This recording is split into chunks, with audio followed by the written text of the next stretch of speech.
Shalom, shalom bien-aimé, que le Seigneur te bénisse, que le Seigneur soit avec toi. Et je prie que toi qui écoutes cette exhortation, tu sois béni, que Dieu te bénisse. Toi qui es abonné à cette chaîne, que Dieu te bénisse. Je prie que toi qui es malade, que Dieu te guérisse au nom de Jésus. Que toi qui es anxieux, toi qui es angoissé, toi qui es beaucoup stressé, que Dieu t'apaise et qu'il te guérisse au nom de Jésus.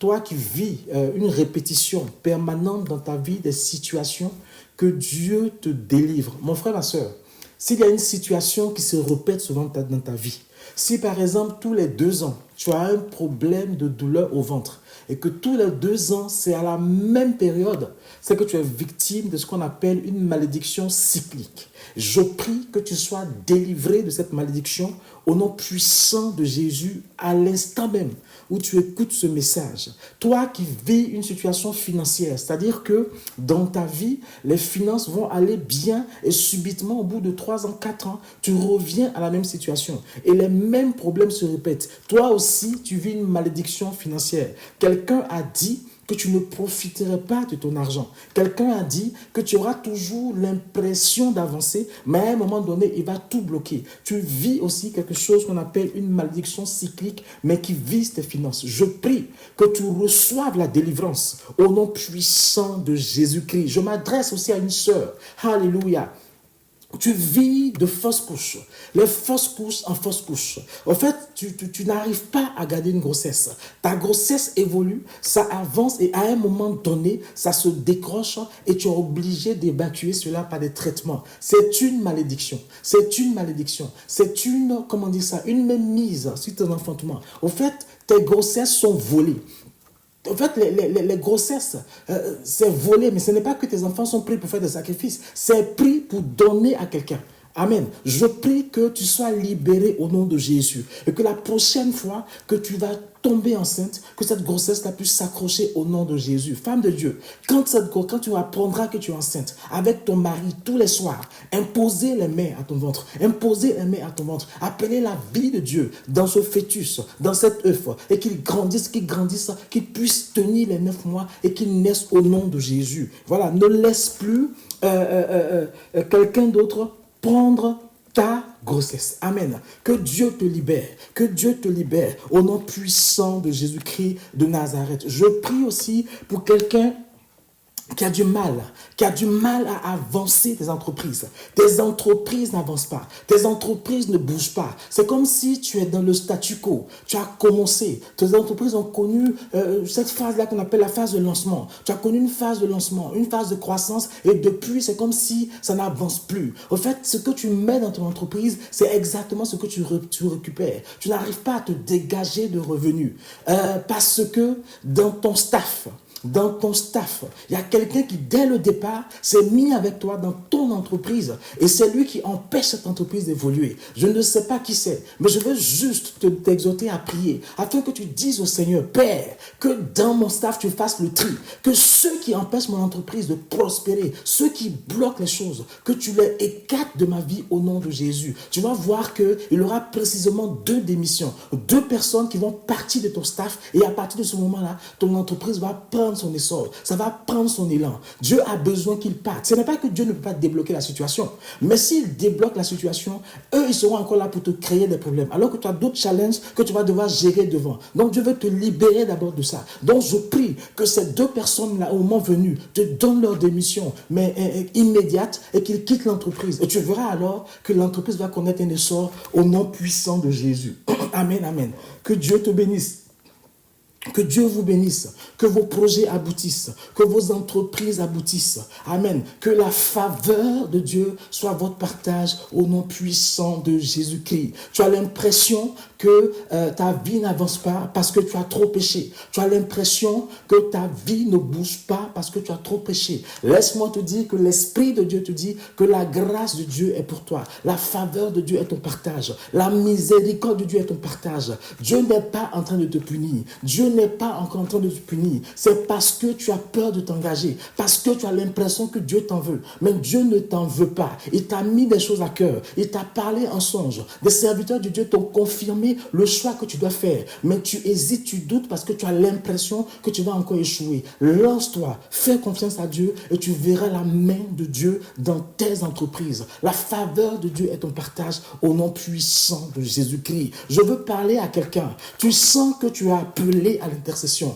Tu sens que tu as appelé à prier, mais tu n'as pas la force de te lever pour prier. Et tu culpabilises parce qu'on t'a toujours dit que le vrai intercesseur doit se lever la nuit. Mais tu es fatigué, mais c'est normal que tu sois fatigué parce que tu suis un traitement à vie qui fait que tu as besoin de dormir la nuit. Donc, ne sois pas culpabilisé si tu n'arrives pas à prier la nuit. Ton Dieu peut te réveiller, mais il ne veut pas que toi, spécifiquement, tu pries la nuit. Mais il voudrait qu'avant de t'endormir, tu trouves un temps où toi et lui face à face, il va t'inspirer pour l'intercession, il va t'inspirer pour les sujets. Et quand tu vas finir, tu dors comme ça et le matin, tu te réveilles sans culpabiliser. Si une nuit en passant, tu n'arrives pas à prier, il ne faut pas t'en faire.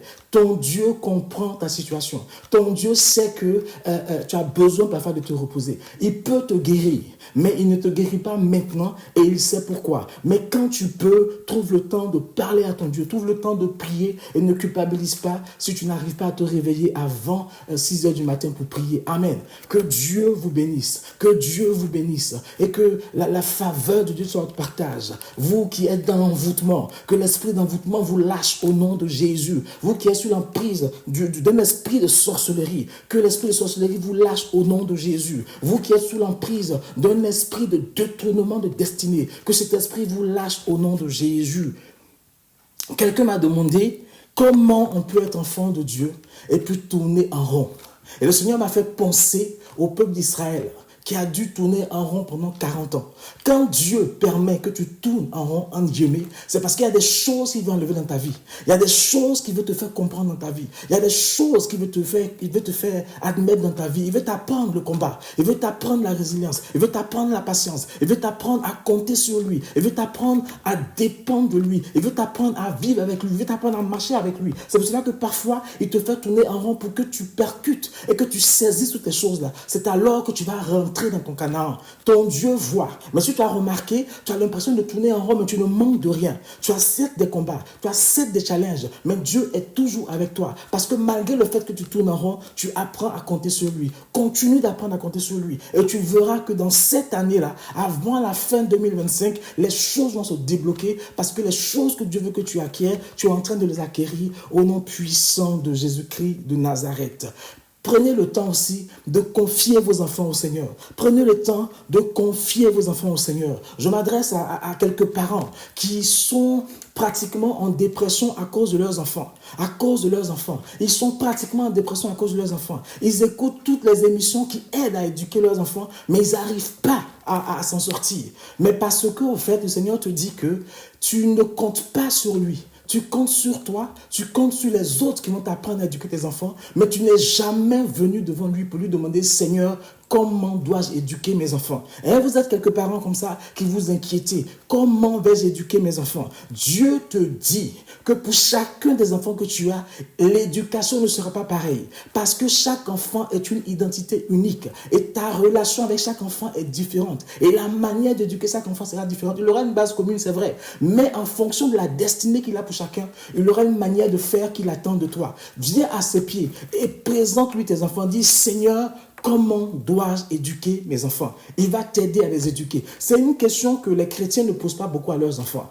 Bien aimé, on a fait l'expérience, nous, nos enfants, avant qu'ils naissent, on connaissait le sexe avant que l'enfant ne soit conçu. On connaissait le prénom avant que l'enfant ne soit conçu. Parce que Dieu nous a tout dit avant la conception. Il nous a même parlé de comment la naissance se fera. Il nous a expliqué la naissance, que ce soit du premier ou du deuxième, avant que cela se fasse. Et le premier encore, pendant une prière, il m'a expliqué encore certaines choses que je ne savais pas. Et quand j'ai posé la question à mon épouse, elle m'a dit, oui, effectivement, ça s'est passé comme ça. Donc, quand on prend le temps de présenter nos enfants enfants à Dieu, quand on cherche des enfants, qu'on les présente à Dieu, Dieu prend le temps de nous parler avant. Il peut même aller jusqu'à nous donner les prénoms. Lisons la Bible. Ce n'est pas en vain que les prénoms sont donnés aux gens. Ce n'est pas en vain que parfois Dieu révèle les prénoms des enfants. C'est des enfants à destinée. Tous les enfants sont à destinée. Mais quand Dieu te donne le prénom de tes enfants, c'est qu'il a quelque chose de spécifique qu'il veut que tu transmettes à ton enfant pour que ton enfant soit prêt pour l'œuvre à laquelle il est appelé. Prenons le temps d'aller devant Dieu et présenter nos enfants au Seigneur. Quand tu as une situation avec ton enfant que tu n'arrives pas à gérer,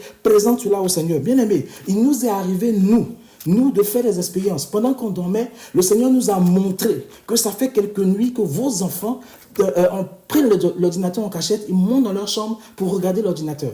Amen. Et on a vu ça clair dans un songe. Et le matin, on allait dans leur chambre, on a cherché l'ordinateur, on a vu, on leur a demandé, ça fait combien de temps ils ont dit le temps, et ça correspond à ce que Dieu nous avait dit. Dieu prend le temps de nous révéler ce qui ne va pas. Dieu nous a fait l'expérience d'aller combattre un monstre dans le rêve d'un de nos enfants. C'est la grâce de Dieu. Quand on prend le temps de présenter nos enfants à Dieu, il va nous surprendre. C'est bien, hein? On doit écouter les conseils des gens. J'ai une bonne sœur qui a un site éduquersonenfant.com qui est très riche, un site vraiment avec des outils mais formidables, des clés intéressantes pour nous aider à éduquer nos enfants. Mais ces outils-là doivent venir en renfort de ce que le Seigneur nous a dit par rapport à nos enfants. Si Dieu te dit éduque ton enfant de tel, les outils tels que le site éduquersonenfant.com de la bien-aimée sœur Eunice Teloro et d'autres personnes vont venir renforcer les choses, les âmes, le matériel que Dieu te donne pour éduquer ton enfant. Mais tu dois passer du temps dans la prière pour tes enfants.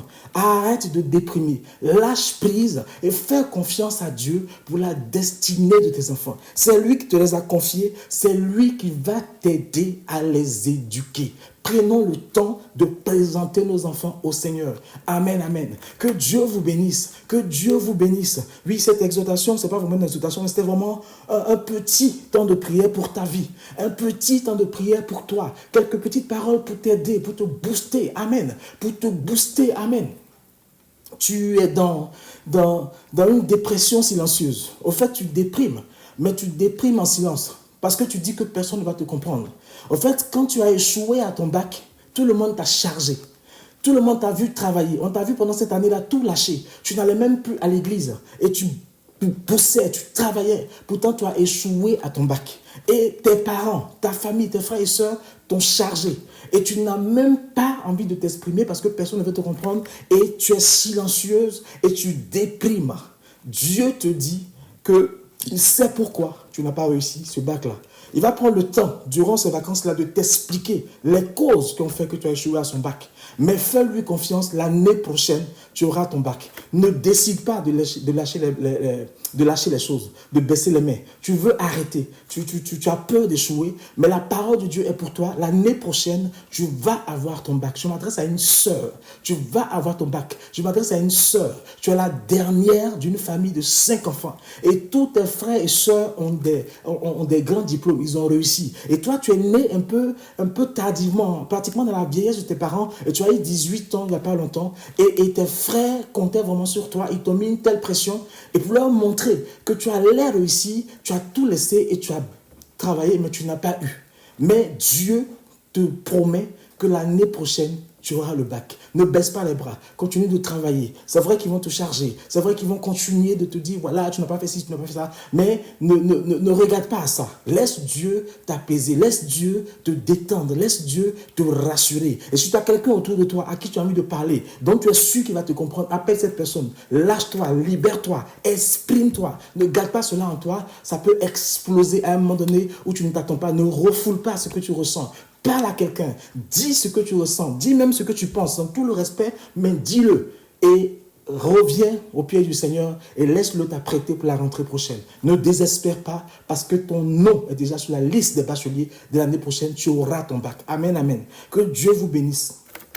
Que Dieu vous fortifie. Que Dieu soit avec vous au nom de Jésus. Je veux finir en m'adressant à un frère. Amen. En m'adressant à un frère. Je ne sais pas où tu vis. Je ne sais pas où tu es. Je sais une chose, c'est que tu es découragé. Tu es découragé parce que tu as eu des entretiens d'embauche. 2 entreprises t'ont retenu. Mais les 2 entreprises t'ont appelé le même jour pour te dire qu'en fin de compte, ils ne te prennent pas. Au fait, tu fais le surpris parce que Dieu t'avait dit que ces entreprises vont te retenir, mais ne te prendront pas, parce que ce n'est pas là-bas qu'il te veut. Et Dieu t'a dit qu'après ces entreprises-là, une autre entreprise va t'appeler, et c'est avec cette entreprise-là que tu vas travailler. Alors tu sais déjà ce que Dieu veut faire avec toi. Donc, ne désespère pas. Continue de faire confiance à Dieu. Ils vont t'appeler. Tu iras en entretien jusqu'au bout et tu auras enfin ce travail-là. Fais confiance. Parce que l'entreprise qui va t'appeler, c'est là que Dieu te veut. Et si c'est là que Dieu te veut, c'est là qu'il va te faire prospérer. C'est là où il va te lever. Fais-lui confiance. Alléluia. Que Dieu te bénisse. Que Dieu vous bénisse. Que Dieu vous fortifie. Et je crois que tout ce que Dieu vous a dit, si vous lui faites confiance, ça va se réaliser au nom de Jésus. Restez attachés à Jésus. Continuez de croire en Jésus. Continuez de manifester Jésus. Continuez de vivre Jésus. Continuez de marcher Jésus. Continuez de penser Jésus. Continuez de voir Jésus en modèle. Et quel que soit l'homme de Dieu que vous écoutez, si ce qu'il dit n'est pas conforme à ce que Jésus a dit, ne l'écoutez plus. Amen. Que Dieu vous bénisse. Et puis on se retrouve une autre fois. Shalom.